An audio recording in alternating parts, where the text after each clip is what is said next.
मुझे बताइए कि तहरीक इंसाफ की गवर्नमेंट आती है, वो अवामी फलाई नारा लेके आती है, जो टैक्सेस उन्होंने साबुन पे बढ़ाए, अपना खरीदो फरोख्त पे बढ़ाए, दुकानों पे बढ़ाए, खाने पे बढ़ाए, यानी जो बेचारे को जाके हफ्ते बाद होटलिंग कर लेते थे, रेस्टोरेंट पे खाना खा लेते थे, उसको भी आपने नहीं छोड़ा। यानी खान साहब की मैं ये उसी के दौर में हुआ, और अब उसको खत्म करने की बजाय ये गवर्नमेंट भी आगे लेके चल रही है।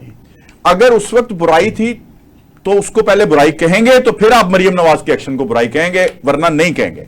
प्लीज, जिसने बुनियाद रखी। ठीक है, बड़ी मेहरबानी जवाद साहब, आपने बुलाया प्रोग्राम में। देखें, 1980 से नवाज शरीफ इस मुल्क के ऊपर रूल कर रहा है। ठीक है, ये इस वक्त 40 साल 46 साल हो गए, इसमें 3 साल पीटीआई का आप निकाल दें। इन लोगों ने पाकिस्तान के लिए, ये पंजाब के वज़ीर आला थे पहले, पंजाब के अंदर इन्होंने क्या सियासी फैसले किए, इन्होंने क्या गुर्बत का मसला हल किया, क्या किसानों का मसला हल किया, इन्होंने वडेरों को भी साथ मिलाया अपने और हुकूमत बनाई। जब वडेरा और जागीरदार आपके साथ होगा, ये मुझे 2 मिनट बात करने जी प्लीज, तो साथ होगा तो आप मुजारे और किसान की बात नहीं कर सकते। जब सरमायादार और फैक्ट्री ऑनर आपके साथ होगा और ख़ुद आपकी भी फैक्ट्रियाँ होंगी, आप मजदूर की बात नहीं करेंगे। ठीक है, एक वक्त था हम लोग निकालते थे, एक सेकंड, नहीं ठीक है, जलसे करते थे, शिराज साहब को भी पता है, ये भी साथ होते थे, कि हम कहते थे कि मजदूर की तनख्वाह 1 तोले के बराबर हो, तब उसका गुजारा है। ठीक है, तो अब क्यों नहीं करते जलसे? आप नहीं कर रहे हैं ना, हम कहाँ कर रहे हैं? आप तो इमरान खान को छुड़वाने के चक्कर में हैं बस। आप अवाम के लिए करें, मैं आपके साथ, मैं अपनी बात कर रहा हूँ। हाँ, देखिए मेरी बात सुने, कि मैं ये भी मैंने कई दफ़ा कहा कि जो भी सियासी पार्टी को गलतियां करती है, एक वक्त में पीपल्स पार्टी ने भी गलतियां, पीपल्स पार्टी से भी जोश में हुई। जब भुट्टो साहब को फांसी दी गई तो बड़ा कुछ हुआ, तो आप इन चीज़ों में जाएंगे ना तो की कर तो बड़ी डेप्थ में चला जाए। साहब सॉरी, आप हमारे उस्ताद हैं, तो पीटीआई ने वडेरे और जागीरदार साथ नहीं मिला? वही मैं कह आता हूँ ना, वहाँ पे ये इन्होंने 40 साल 42 साल ये किया। ठीक है, नवाज शरीफ, जरदारी, पीपल्स पार्टी, इन लोगों ने किया, कौमी इत्तेहाद ने किया, फिर वो जो आईजीआई बनी थी उन्होंने भी यही किया, उनमें भी यही लोग थे सारे।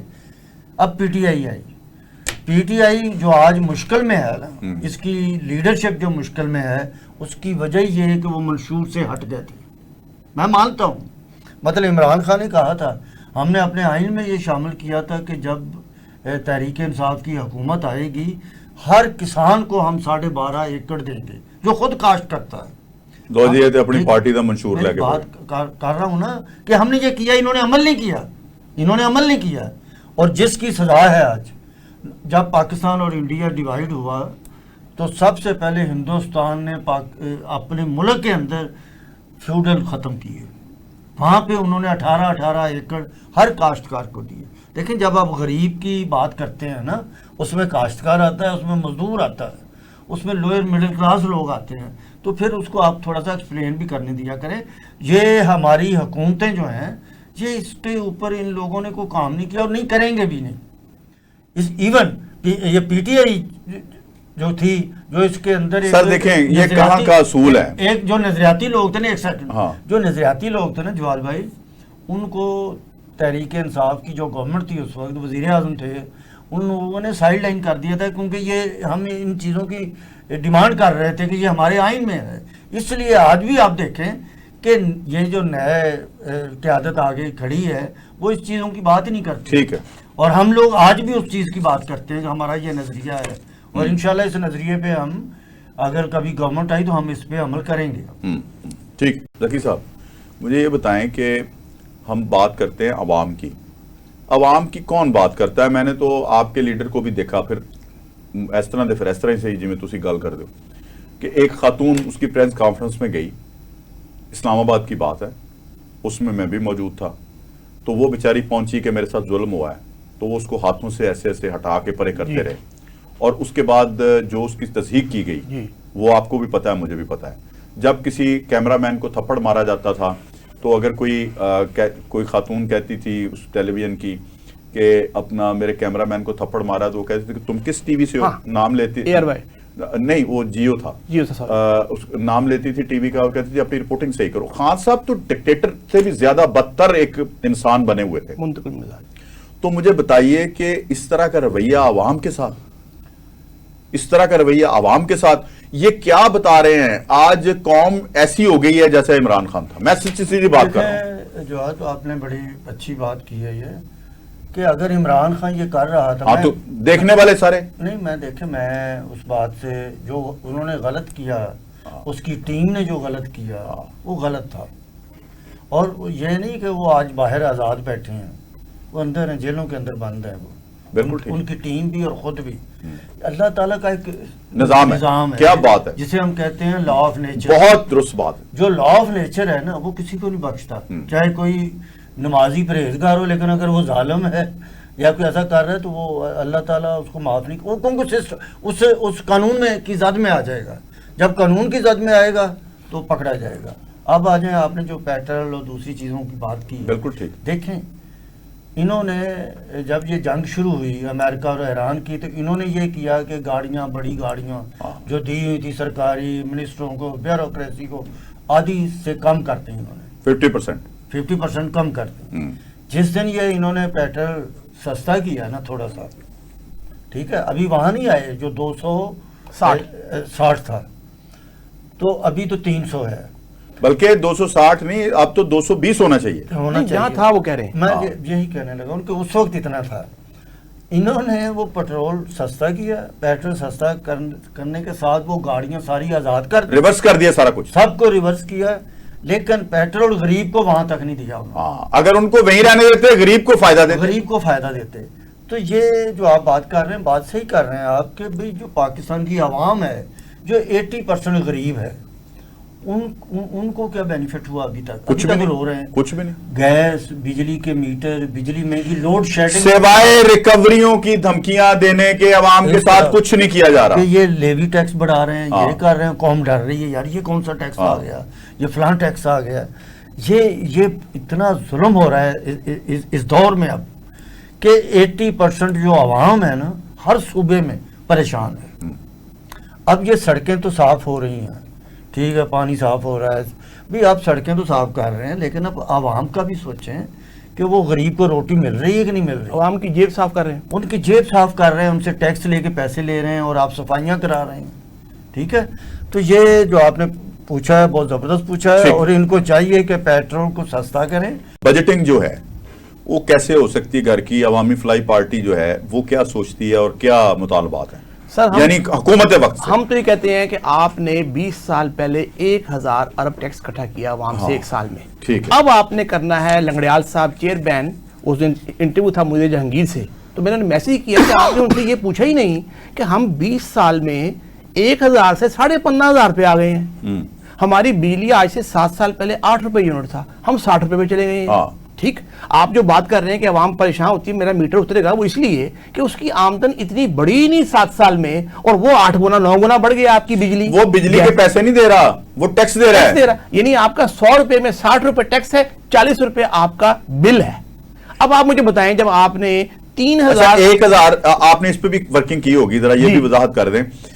1000 रुपया दिहाड़ी लेने वाला, 800 रुपया दिहाड़ी लेने वाला जो मजदूर है, वो जब दुकान से चाय की पत्ती, अपना साबुन की जो एक टिक्की है, दीगर चीजें, उस पे वो जो 150 की चीज है, उस पे वो 150 टैक्स दे रहा होता है जी। ये मुझे बताएं कि वो उस गरीब से क्यों टैक्स लिया जा रहा है? मैं तो अर्ज यही कर रहा हूं कि ये हमारे जो फाइनेंस मिनिस्टर हैं, जो हॉलैंड के नेशनल थे, औरंगजेब साहब, ये कहते ही झूठ हैं। पिछले जो जकी साहब के फॉरेन मिनिस्टर थे, फाइनेंस मिनिस्टर थे, हमारे तरीन साहब, पाशा साहब बाहर से आए थे, फिर शौकत तरीन आ गए, वो भी फ्रॉड झूठ कहते थे कि पाकिस्तान की आवाम टैक्स नहीं देती। नहीं, वो मसला है डायरेक्ट टैक्स, इनडायरेक्ट टैक्स का।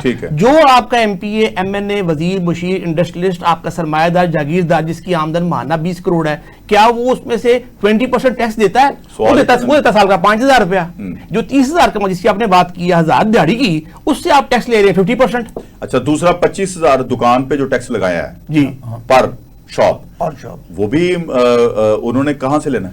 सर, उन्होंने कंज्यूमर से लेना, ये आदत डाल दी गई है। और फिर ट्यूशन सेंटर्स के ऊपर नाजरीन जो टैक्स लगा है, जो टीचर 200-400 रुपया लेके किसी के गरीब बच्चे को तालीम दे रही थी, उसके ऊपर टैक्स लगाया। उसने क्या करना है? उसने पल्ले से तो नहीं देना, वो 400 ले रही थी, उससे 600 ले गया। शमसी साहब, सिंपल सी बात है, आपका 1999 में, आज से 27 साल पहले, टोटल कर्ज वाजिबात पाकिस्तान पे 3000 अरब थे, आज है 97,000 अरब। आपका साल का सूद है 8,000 अरब। 5,000 अरब दे दिया आपने हमारी डिफेंस फोर्सेस को। ठीक है, पेंशनें हैं, ये चीजें अवाम के लिए कुछ नहीं है, इनकी अपनी यशु की। सेकंड का कोई पेट्रोल और ईरान से गैस ले लें, ओनली 15 सेकंड। लेकिन जब तक पाकिस्तान के अंदर गरीब आदमी के ऊपर प्लानिंग नहीं की जाती ना, तो ये मुल्क का चलना बहुत मुश्किल है, यहाँ हुकूमतें चलनी बहुत मुश्किल है, मैं ये समझता हूँ। जी सर, मैं तो यही कहूँगा, अवाम जो रोज मरती है और रोज रोती है, आप नेपाल में, श्रीलंका, बांग्लादेश, अब कश्मीर में भी देख लें कि अवाम जब तक खुद बाहर नहीं निकलती, क्या मेरे पे जुल्म हो रहा है तो जकी साहब पे हो तो मैं ना निकलूं, निकलेगी तो ये सारे मामले ठीक हो जाएंगे। बिल्कुल। अच्छा, सबसे बड़ी बात यह है कि दूसरे के घर में आग लगी हो तमाशा देखने की बजाय उसके घर की आग बुझाएं, वो आपके घर तक जरूर पहुंचेगी, इसी वजह से बुझाएं। तो मैं प्रोग्राम के आखिर में ये भी बताना चाहता हूं कि इस वक्त जो मेरे कुछ खबरें आ रही हैं वो ये हैं कि जो पाकिस्तान और ईरान के माबैन गैस पाइपलाइन का मुआहदा था, उस पर अमल दरामद होने जा रहा है। और फिर ये भी खबरें आ रही हैं कि हम ऑयल भी जो है वो ईरान से लेंगे। बहुत खूब। लेकिन लेकिन मेरी गुजारिशात ये हैं कि जब ये काम हो जाएगा तो भाई हुकूमत वालों, हुक्मरानों, अरबाब इख्तियार, उसका फ़ायदा अवाम को होना चाहिए। उसमें से भी कोई लेवी शेवी और ये वो टैक्सेस और मुल्क चलाने के लिए अगर आपने वहां से ऑयल और वो लेना है या स्टेट के लिए सिर्फ लेना है तो प्लीज फिर रहने दें, फिर अवाम पिस रही है।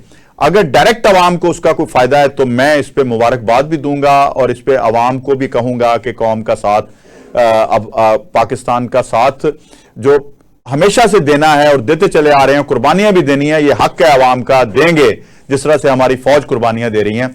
लेकिन खुदारा सिर्फ अवाम और फौज से कुर्बानियां मत लें सियासतदानों, कुछ खुद भी कुर्बानियां दे लें।